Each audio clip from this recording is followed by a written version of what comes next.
अस्सलाम वालेकुम, मैं हूँ मारूख और आप देख रहे हैं किचन विद मारूख राजपूत। आज मैं आपके साथ शेयर करने जा रही हूँ चपली कबाब की रेसिपी। आलू के चपली कबाब की रेसिपी शेयर करूँगी। दिखने में तो ये बीफ या मटन के लग रहे हैं, लेकिन ये आलू के बने हुए हैं। चलिए बनाना स्टार्ट करते हैं। बिस्मिल्लाहिर्रहमानिर्रहीम। हमने आलू ले लिया था, 500 ग्राम का आलू था। उसको कद्दूकस करके हमने ठंडे पानी में डाल देना है ताकि ये ब्लैक भी ना हो। इसको अच्छी तरह से डिप करके हाथों की मदद से हम पानी इसका सारा निचोड़ लेंगे और इसको एक अलग से बाउल में डाल लेंगे। अब इसमें स्पाइसेस ऐड करेंगे। स्पाइसेस में हम इसमें डालेंगे नमक 1 चाय का चम्मच, हरी मिर्चों को हमने बारीक बारीक काट लिया था, 3 अदद ली थी हमने हरी मिर्चें, कुटी हुई लाल मिर्च 1 खाने का चम्मच, अनारदाना 1 खाने का चम्मच। इसको हमने धो के ड्राई कर लिया था।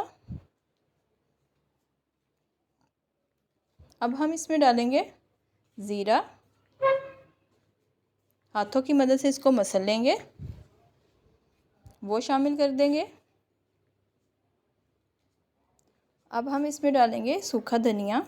इसको हम मोटा मोटा सा हाथों की मदद से ही मसल लेंगे।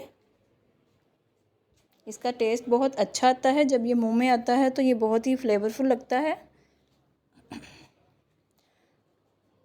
अब हम इसमें डालेंगे प्याज। एक हमने प्याज ले ली थी छोटे साइज़ की, उसको बारीक बारीक से हमने काट लिया था। अब लाल मिर्च का पाउडर 1 चाय का चम्मच,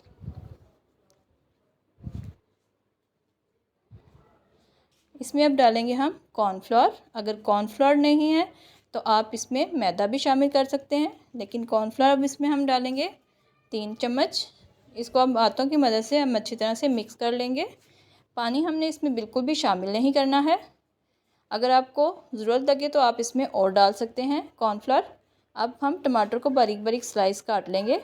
अब हाथों की मदद से हम इसको कबाब की शेप दे देंगे और ऊपर हम टमाटर इसके लगा देंगे। अब हम इसको शैलो फ्राई करेंगे। 2 खाने के चम्मच हम इसमें घी डाल लेंगे और इसको टमाटर वाली साइड को नीचे रख के इसको हम फ्राई करेंगे।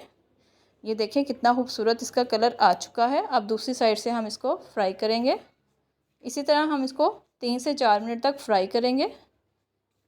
ये देखें क्रिस्पी से मज़ेदार से हमारे आलू के चपली कबाब रेडी हैं। अगर आपको मेरी रेसिपी अच्छी लगी हो तो मेरे चैनल को सब्सक्राइब कीजिएगा।